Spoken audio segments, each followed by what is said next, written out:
They thought he was just the janitor, until he sat down at the piano. One by one, the laughter stopped. And by the time he struck the final note, every person in that glittering ballroom knew. They had just witnessed something they would never forget. "If you can play this piano, I'll marry you." The words cut through the chatter like a shard of glass. The ballroom froze. Champagne flutes halted mid-air. Forks stopped halfway to lips. Even the violins in the corner stumbled to a halt, their bows hanging awkwardly in the silence. It was supposed to be just another of Billionaire Vincent Rowe's infamous soirees, an evening of excess where money wasn't just spent, it was flaunted. Gold-trimmed walls gleamed under crystal chandeliers. A champagne fountain bubbled at the center of the room. Servers in starched white jackets floated by with trays of caviar and lobster bites. Every corner dripped with opulence. But tonight, it wasn't the wealth that had people whispering. It was him. Vincent Rowe stood near the center of the marble ballroom, his broad frame wrapped in a tailored midnight blue tuxedo that shimmered faintly under the lights. He held a glass of red wine in one hand, but all eyes were on the other, gesturing toward the glossy black Steinway grand piano beside him. With that signature smirk, the one his friends called charming and his critics called arrogant, he raised his voice just enough to be heard over the hush. "I'll give anyone in this room $1 million, he declared, if they can play Rachmaninoff's Prelude in C-sharp minor without a single mistake." The crowd exchanged amused looks. A challenge like that was absurd for a reason. The piece was notoriously difficult, demanding not only technical mastery but also the stamina and precision of a professional virtuoso. Few could play it flawlessly, even after years of training. Vincent's grin widened. "And if she," he gestured toward his fiancée, Elise, who stood radiant in a shimmering silver gown, "is impressed, maybe I'll even let her marry the man instead of me." Gasps and laughter rippled through the guests. Elise tilted her head, playing along, her lips curling into a smile that didn't quite reach her eyes. It was clearly a joke, one of Vincent's dramatic flourishes to remind everyone that he was the center of the room. But in one dimly lit corner, the joke didn't land. Leaning on a worn mop handle, Caleb Harris watched quietly. The janitor's navy uniform was faded, the knees worn thin from years of scrubbing marble floors. His name tag, slightly crooked, was the only thing about him that shone. Caleb had been working in this building for 5 years. He'd polished its banisters, buffed its chandeliers, and emptied its trash bins after countless parties just like this one. He was used to being invisible, just another moving piece in the machinery of the rich. But tonight, the words hit differently. His eyes drifted to the piano, its polished ebony surface reflecting the chandelier light like still water. He hadn't touched one in years, but the sight of it stirred something deep, something he thought he'd buried. Then came the snide voice. "Hey!" A young man in a white dinner jacket pointed toward Caleb. "Maybe the janitor wants to give it a try." A ripple of laughter swept through the crowd. Another guest chimed in. "Yeah, come on. You know Rachmaninoff, right?" His tone was mocking, dripping with the kind of condescension reserved for people you assume don't belong. Vincent chuckled, shaking his head as if to say, "Let's not be ridiculous." Elise laughed softly, her diamonds catching the light. Caleb didn't answer at first. He set the mop aside, his movements deliberate. Then, without looking at anyone in particular, he stepped forward. The laughter dimmed slightly, confusion replacing amusement. Vincent raised an eyebrow. "You're serious?" Caleb's voice was calm, almost too quiet for the size of the room. "I'll play." The reaction was instant. Low murmurs, disbelieving chuckles, the faint clink of glasses as guests turned to one another with wide-eyed smirks. "All right then," Vincent said with a half-laugh, sweeping his arm toward the piano. "Let's see the magic." Caleb approached the Steinway.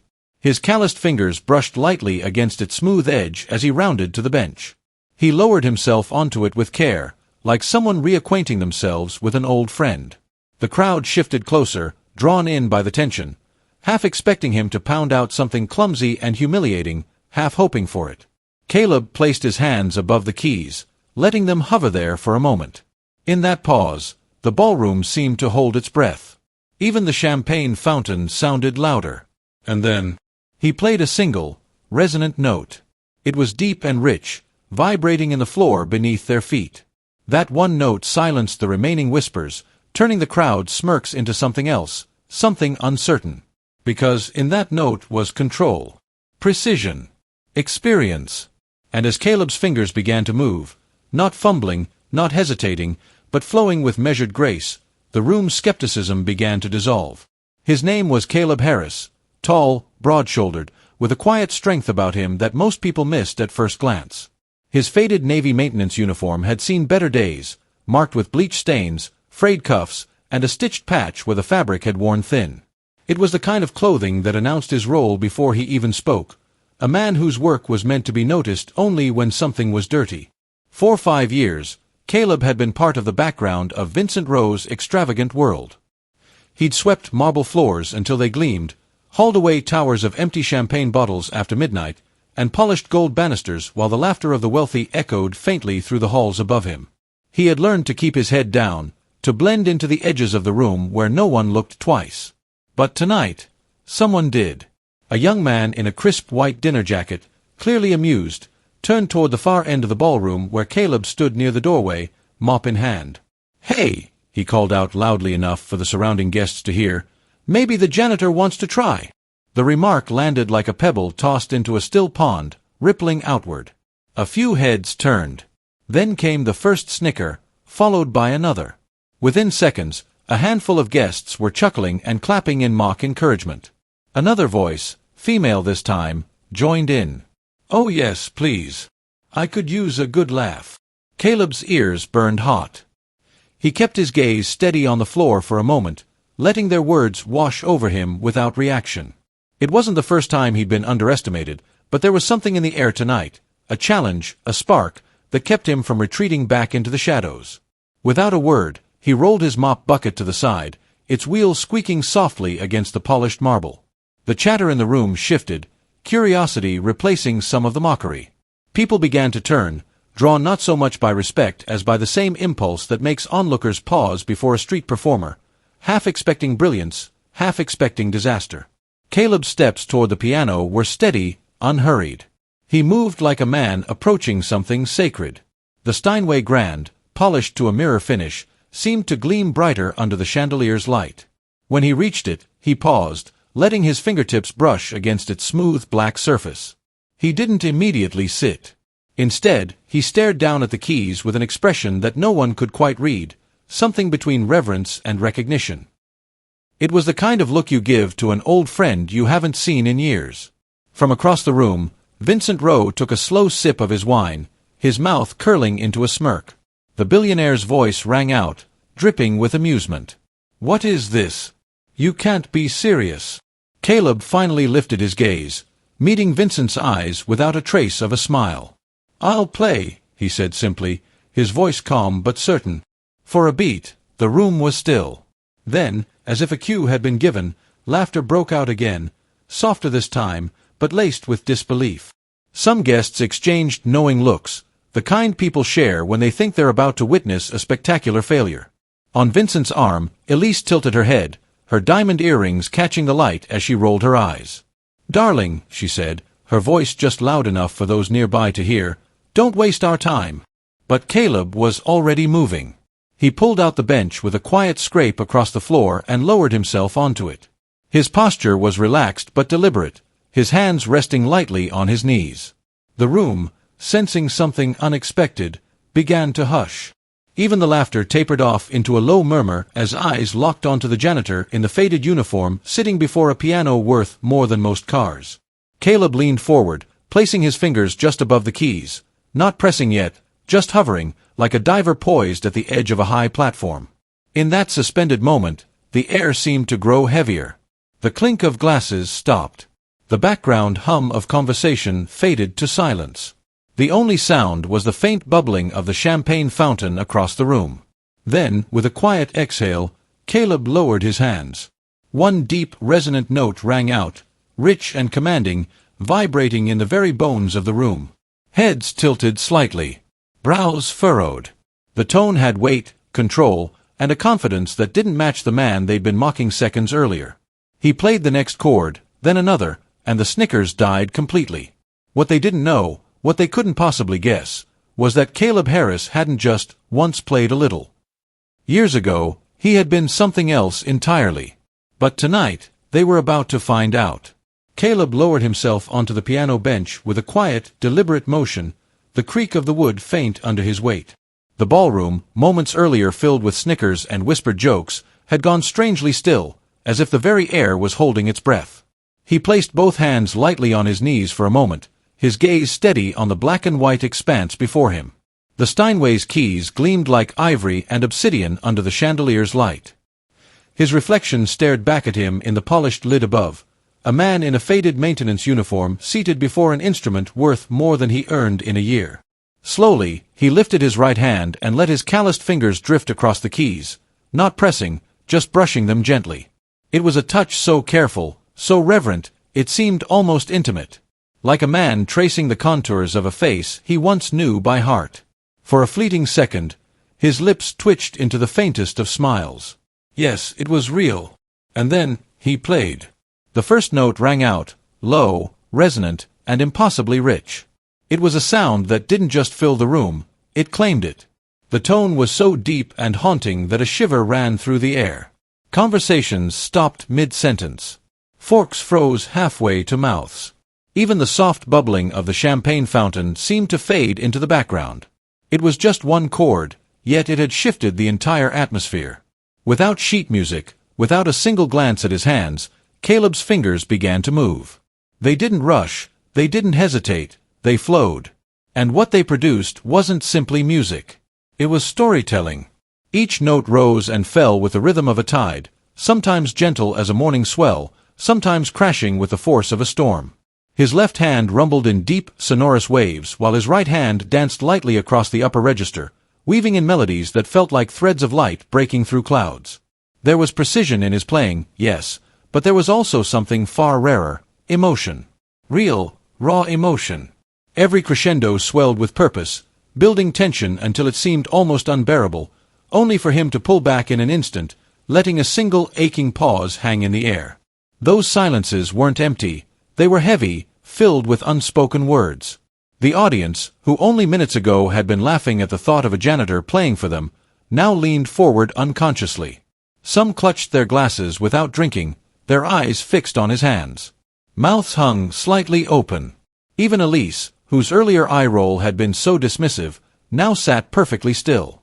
Her head tilted ever so slightly, her brows drawn together, not in judgment, but in something closer to awe. Vincent Rowe, the man who had issued the challenge in jest, found his smirk fading. He tried to cross his arms and maintain an air of superiority, but his gaze kept dropping to Caleb's hands, hands that moved with the confidence of someone who had not just played before, but lived music. Caleb's body swayed gently with the rhythm, his eyes half closed, lost somewhere far beyond the walls of the ballroom. The rest of the world, its judgment, its wealth, its mockery, had vanished for him. There was only the piano, the music, and the story flowing from his fingertips. It was as if the Grand Steinway had been waiting for this very moment, for this very player, to breathe life into it again. Each key responded to his touch with a richness that suggested the instrument itself knew it was in the hands of a master. Somewhere near the back of the room, a woman who had been sipping champagne discreetly set her glass down. She found herself blinking rapidly, though she couldn't quite explain why. The melody was beautiful, yes, but it carried a weight, a longing, that pressed against the heart in ways words could not. Caleb's left hand rolled into a deep, powerful passage, the sound resonating through the polished floor and up into the guest's feet. The right hand danced faster now, the melody climbing toward something high and unreachable, until, at last, it burst into a shimmering cascade of notes. The sound spilled into every corner of the room, and for a moment, the audience forgot entirely who was playing. He wasn't a janitor anymore. He wasn't a man in a bleach-stained uniform. He was an artist, one whose mastery commanded silence and respect without asking for either. As the final chord swelled and then faded into a lingering hush, Caleb let his fingers rest on the keys for a heartbeat longer, as if reluctant to let the music go. Then he lifted his hands and sat still, head slightly bowed, letting the silence hang. And in that silence, the truth settled in. This had been no accident, no lucky attempt. They had just witnessed something extraordinary. By the time Caleb struck the final chord, the last note seemed to hang in the air, vibrating in the stillness. It lingered, softening, fading, until it dissolved into silence. The ballroom, which had moments ago been filled with murmurs and clinking glasses, now stood frozen. You could have heard a pin drop. Vincent Rowe's smug grin had vanished entirely, as if someone had wiped it clean off his face. His lips were slightly parted, his brows knit together, not in amusement this time, but in disbelief. Beside him, Elise was utterly still. Her champagne glass trembled faintly in her hand, tiny ripples forming on the golden liquid inside. The mocking gleam in her eyes was gone, replaced by something else, something closer to awe, though she might not admit it. "Who?" Vincent's voice faltered. He swallowed, as if the words were heavy. "Who are you?" Caleb stood slowly, his knees creaking slightly after sitting so still. He placed his hands at his sides, shoulders squared. "Just the janitor," he said quietly. But after a pause, he added, "Once, I was a concert pianist." The reaction was instant. A chorus of soft gasps rippled through the crowd. Some guests glanced at one another in shock, others stared at Caleb as though seeing him for the first time.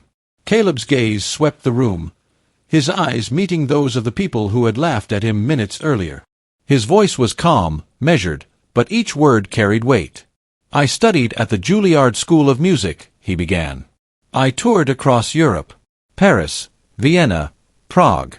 I've played in some of the finest concert halls in the world, rooms bigger than this, but never rooms with more judgment." The guests shifted uncomfortably. No one laughed now. Caleb's eyes softened, though his voice remained steady. "But then, my life changed. There was a car accident. My wife and my little girl." He stopped for the briefest moment, the words catching in his throat. He took a breath and continued. "They were gone in an instant." The room stayed silent, the kind of silence that doesn't just happen, it's earned. "I tried to play after that," Caleb said, "but every note hurt. Every piece of music felt like a photograph I couldn't look at. I couldn't stand the applause, couldn't stand the stage lights. The world thought I disappeared, but I didn't disappear. I just walked away." He glanced down at his bleach-stained uniform. "I took the first job I could find, maintenance work. It didn't require a stage. It didn't require me to remember who I was. And for 5 years, I thought that part of me was gone." He looked back at Vincent now, his expression calm but unwavering. "And tonight, I wasn't going to play again. But you dared me."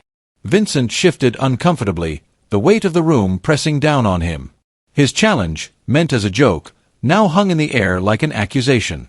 Caleb stepped away from the piano, running one hand along its polished edge as he passed, almost like a farewell. "Music isn't a trick," he said softly. "It's not a party game. It's a piece of your soul you share with the world. And sometimes, that soul has to heal before it can be heard again." A few guests looked down, ashamed. The same people who had laughed, who had clapped mockingly when he approached the piano, now couldn't meet his eyes. Elise, still holding her trembling glass, finally set it down on the nearest table.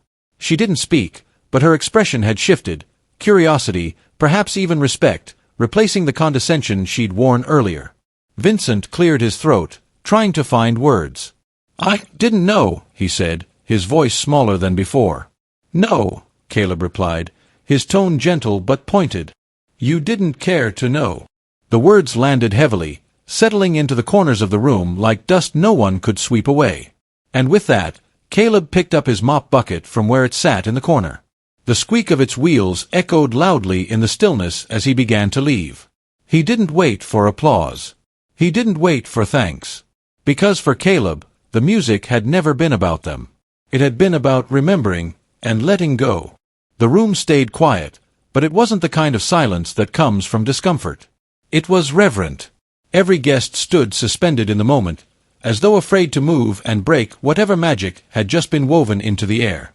The glow from the chandeliers seemed softer now, less ostentatious, more like candlelight in a cathedral.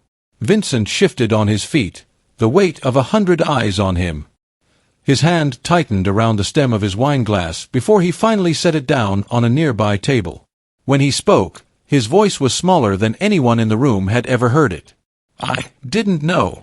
Caleb, still standing beside the piano, turned his gaze toward him, steady, calm, but unflinching. "No," he replied, his voice even but carrying a quiet strength. "You didn't care to know." The words struck harder than if he'd shouted them. They landed like a hammer against the walls of the ballroom, shattering the comfortable assumptions of everyone present. In that moment, the truth became undeniable. The billionaire, the fiancé, the glittering crowd, all of them had judged him in an instant. They had measured his worth not by skill, or history, or heart, but by the uniform he wore, the mop in his hand, and his place in the hierarchy of the room. Elise, who for most of the evening had looked at him with thinly veiled condescension, now seemed almost human. She stepped forward, her silver gown whispering against the marble floor. When she reached him, she extended her hand, not the kind of handshake people offer out of politeness, but one that came from genuine respect. "That," she said softly, "was the most beautiful thing I've ever heard." Caleb studied her for a brief moment, as though deciding whether to accept the gesture. Then he gave a small nod and shook her hand once. No flourish, no false humility. Just acknowledgement. And then, without fanfare, he stepped back from the piano. He didn't wait for applause, though it felt as though the room was holding its breath, ready to give it. He didn't bask in the awe of the guests. Instead, he crossed the floor, picked up the mop he had set aside earlier, and rolled his bucket back into position. As he moved toward the far side of the room, the faint squeak of the bucket's wheels seemed almost jarring in the aftermath of such beauty. Yet to Caleb, it was natural. This was his life now. Not stages, not spotlights, just quiet work done in the corners where no one looked. The $1 million. He refused it. He didn't even entertain the thought. The marriage offer, ridiculous from the start, earned nothing more than a short, amused laugh. But the lesson. That lingered like the echo of his final chord, impossible to shake. From that night forward, Vincent's parties were never quite the same. The champagne still flowed, the chandeliers still glittered, and the wealthy still gathered to be seen. But now, in one corner of the ballroom, the gleaming Steinway grand sat like a quiet sentinel. Guests noticed it differently. No longer just a piece of decor, it had become a symbol. A reminder. A reminder that genius doesn't wear a label. That greatness can live in the hands of someone you'd pass without a glance. That talent, once given, never truly fades. It only waits for the moment it's called back into the light. And most of all, it was a reminder of how wrong they had all been. In the years that followed, people would still talk about the night the janitor played. The story spread beyond the city, passed along at dinner tables and charity galas, growing slightly with each retelling but always carrying the same heart. They would remember the billionaire's challenge, the mockery that followed, and the way the music had silenced them all, not just with skill, but with truth. And though Caleb never played at Vincent's parties again, the sound of that night seemed to linger in the room. Some swore that if you stood by the piano in the quiet after midnight, you could almost hear it, a deep, haunting chord, fading into a melody that felt like the ocean. A melody that had reminded everyone, once and for all, that sometimes the person you least expect is the one who can change the entire room with a single note. If this story gave you chills, hit that like button, share it with someone who needs to hear it, and subscribe for more powerful stories just like this. Thanks for watching, and remember, greatness can come from the most unexpected places.